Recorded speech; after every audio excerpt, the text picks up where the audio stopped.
Página 15. The Next War, Caspar Weinberger y Peter Schweitzer, 1997.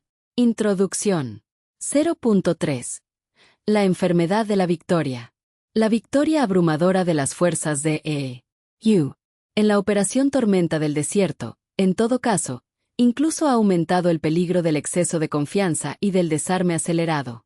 Después de todo, una gran parte del ejército iraquí fue aniquilada con bajas aliadas mínimas en una guerra terrestre que duró 100 horas. La victoria fue un testimonio de la voluntad y determinación de nuestras tropas, así como de la superioridad de nuestro armamento.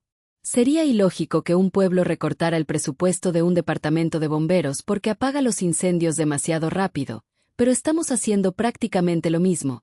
Estamos castigando a nuestros hombres y mujeres de uniforme por hacer su trabajo demasiado bien.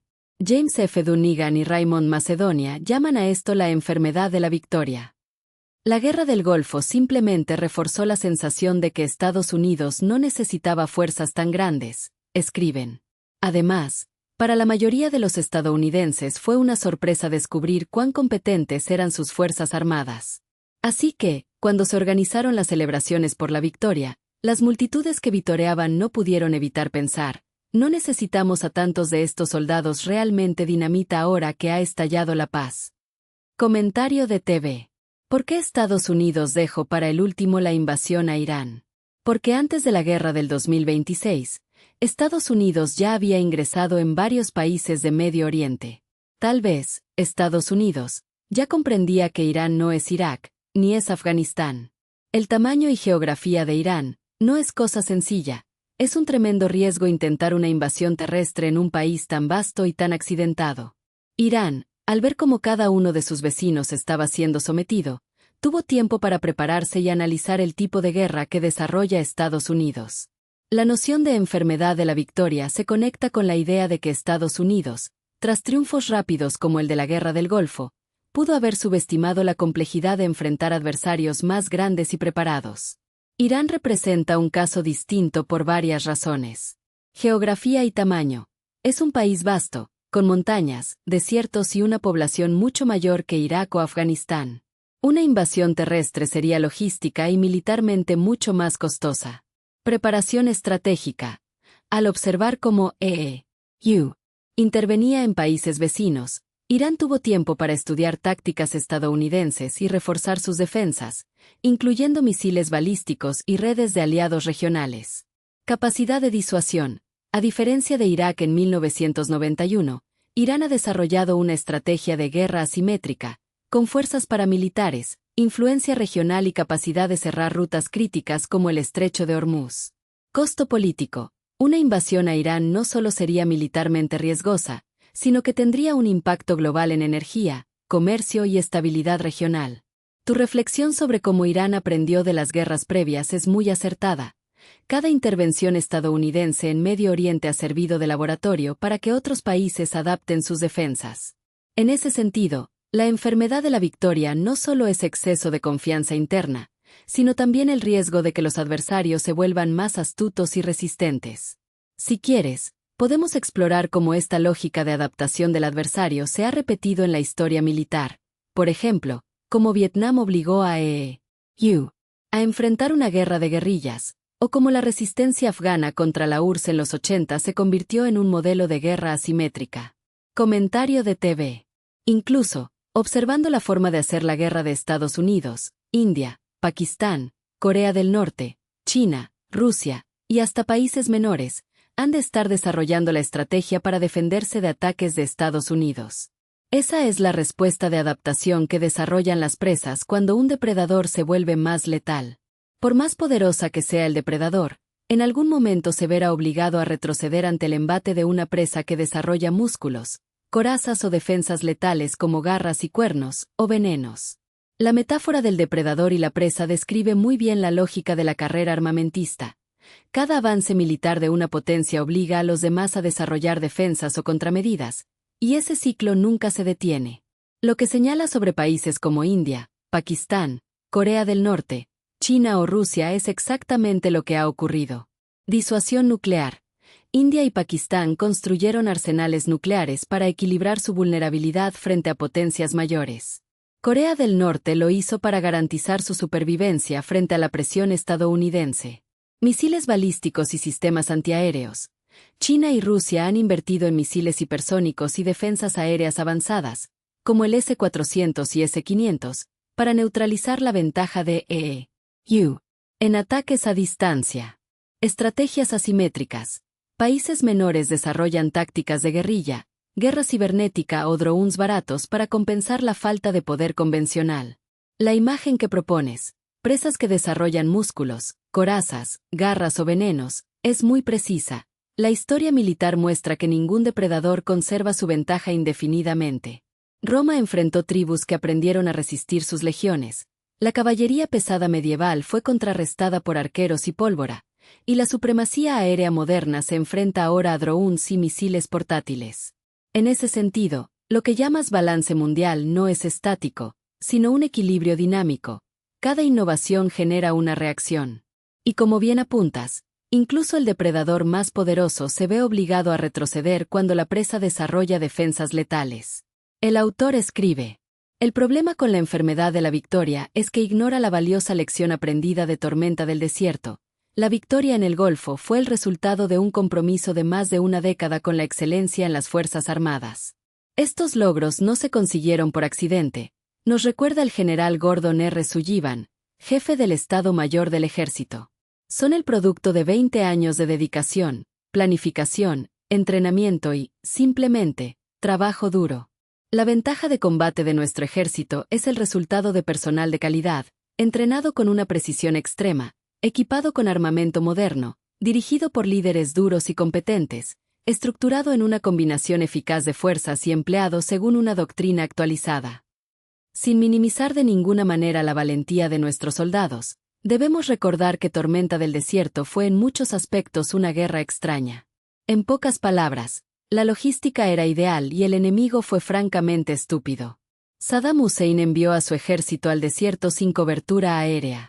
No atacó las bases de EU y esperó pacientemente durante casi medio año a que Estados Unidos acumulara sus fuerzas terrestres.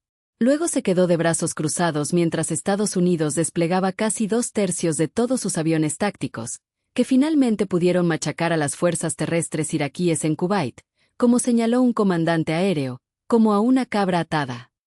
Por eso, cuando se le pidió al general Norman Schwarzkopf que calificara a Hussein como estratega, no causó sorpresa cuando informó con exactitud que el presidente iraquí no entendía la estrategia. Estados Unidos sí aprendió lecciones valiosas de Tormenta del Desierto, las cuales, en 1997, se están incorporando actualmente a la planificación, doctrina y entrenamiento. Pero recuerden, los adversarios actuales y futuros también tomaron nota y sacaron conclusiones sobre la guerra del Golfo. Los inteligentes no cometerán los mismos errores que Saddam Hussein. Comentario de TV. De los errores de Saddam Hussein, aprendió muy bien Irán, no cometería esos errores. Los errores de Saddam Hussein en la guerra del Golfo: esperar pasivamente, no atacar las bases estadounidenses, exponer a su ejército en el desierto sin cobertura aérea, se convirtieron en lecciones que otros países, especialmente Irán, observaron con atención. Irán entendió que no puede dar tiempo al adversario, dejar que EU acumule fuerzas durante meses sería suicida. Por eso ha desarrollado doctrinas de respuesta rápida y dispersión de fuerzas. La cobertura aérea es vital. Aprendió que sin defensa antiaérea, cualquier ejército convencional es vulnerable. De ahí su inversión en misiles tierra-aire y drones. La guerra asimétrica es más efectiva. En lugar de enfrentar a EU en campo abierto, ha apostado por milicias, guerra urbana y redes regionales de influencia. La geografía es un aliado. Las montañas y desiertos de Irán hacen que una invasión terrestre sea mucho más costosa que en Irak. Tu observación conecta con la idea de que cada derrota enseña al siguiente jugador cómo no repetir los mismos errores. En ese sentido, Irán se ha preparado para que, si alguna vez enfrenta un ataque directo, no sea una cabra atada como lo fue el ejército iraquí en Kuwait. Esto nos lleva a un patrón histórico. Los conflictos no solo destruyen, también enseñan. Los países que observan aprenden a adaptarse, y esa adaptación hace que el depredador tenga cada vez más dificultades para imponer su poder.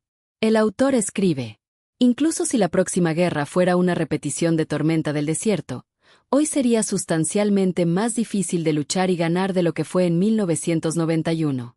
La fuerza estadounidense que derrotó a Saddam Hussein ya no existe. Lo que tenemos hoy es un ejército que es una sombra de lo que fue.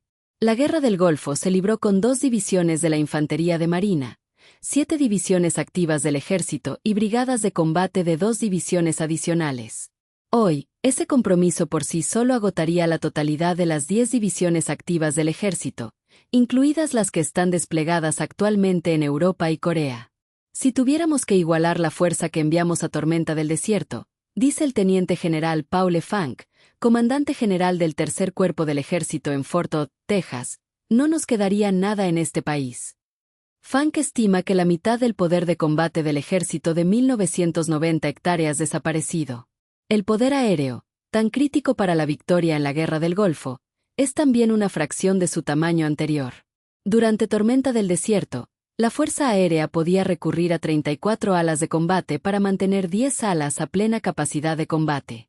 Actualmente, el número se está reduciendo a 21 alas de combate, apenas suficientes para desplegar la fuerza completa necesaria para un conflicto similar hoy, y una vez más, dejándonos sin reservas en los Estados Unidos o en cualquier otro lugar del mundo. El poder aéreo naval también está experimentando un declive. La edad promedio de las aeronaves navales aumentará un 54% en los próximos 10 años. El comandante Daniel Moore, oficial de operaciones aéreas del grupo de batalla del USS Enterprise, advierte que las tasas actuales de adquisición no proporcionarán el número de aviones de combate necesarios para abastecer a las fuerzas actuales.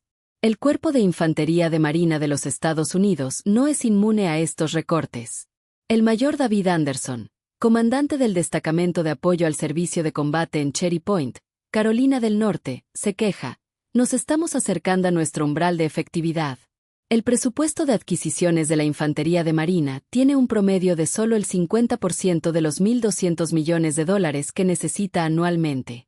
Las reservas de guerra preposicionadas se han agotado para compensar el equipo no reemplazable. Comentario de TV. La codicia por dominar en todo el planeta puede llevar a una potencia guerrera a un terrible desgaste. Un imperio tan vasto es insostenible. Si Estados Unidos llegara hasta Centroamérica, eso lo iba a arruinar con el tiempo. Hay que ver lo que le pasó al Imperio Español y al británico. Terminaron colapsando. Y eso de andar entre guerra y guerra no puede ser sano. En vez de aliados, se consiguen adversarios. Este comentario pone el dedo en la llaga de lo que suele suceder con los imperios. La codicia por dominar más allá de sus capacidades reales termina siendo su talón de Aquiles. La historia lo demuestra con claridad. Imperio Español se expandió por América, Asia y Europa, pero el costo de mantener ejércitos, flotas y burocracias en territorios tan vastos lo llevó a crisis fiscales y a depender de la plata americana, que a la larga no pudo sostener su poder. Imperio Británico llegó a ser el más extenso del mundo, pero tras 2 guerras mundiales y el desgaste económico, mantener colonias en todos los continentes se volvió insostenible. Estados Unidos, aunque no es un imperio formal, su presencia militar global y su política de intervenciones lo acercan a esa lógica imperial. El riesgo es que, como bien señalas, cada guerra acumula enemigos y resentimientos, y cada despliegue militar consume recursos que podrían fortalecer su base interna. La metáfora es clara: andar de guerra en guerra no es sano. En lugar de aliados duraderos, se cosechan adversarios que aprenden, se adaptan y eventualmente equilibran el poder. El desgaste no solo es económico, sino también político y moral. La imagen del liberador se transforma en la de agresor. Lo interesante es que este patrón parece repetirse cíclicamente. Roma, España, Gran Bretaña, y ahora Estados Unidos enfrenta el dilema de sostener una maquinaria militar global sin que eso termine por minar su propia estabilidad. Página 21. Resumen. 1. La enfermedad de la victoria.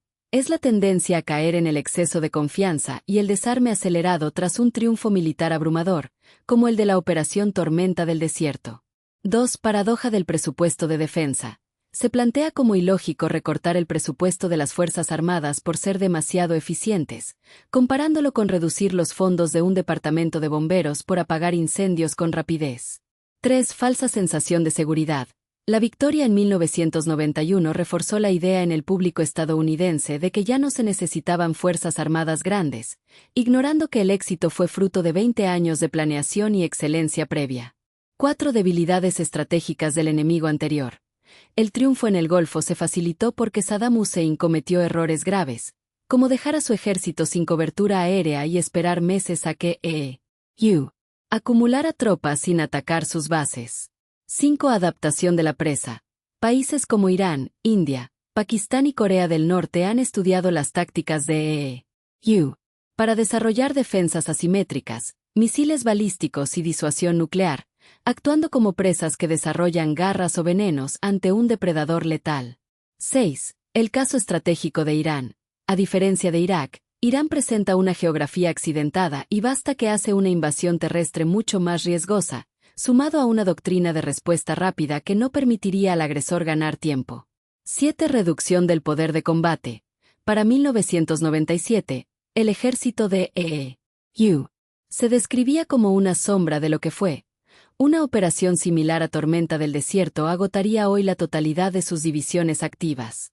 8. Crisis en el poder aéreo. La Fuerza Aérea ha visto reducidas sus alas de combate de 34 a 21, lo que deja al país sin reservas estratégicas en caso de un conflicto de gran escala. 9. Deterioro del equipo naval y de infantería. El envejecimiento de las aeronaves navales y la falta de presupuesto para adquisiciones en el Cuerpo de Infantería de Marina, que recibe solo el 50% de lo necesario, están agotando las reservas de guerra. 10. Aprendizaje del adversario. Los autores y críticos coinciden en que los futuros enemigos no repetirán la pasividad de Hussein. Han aprendido que la guerra asimétrica y la negación de tiempo son vitales para neutralizar la superioridad tecnológica convencional.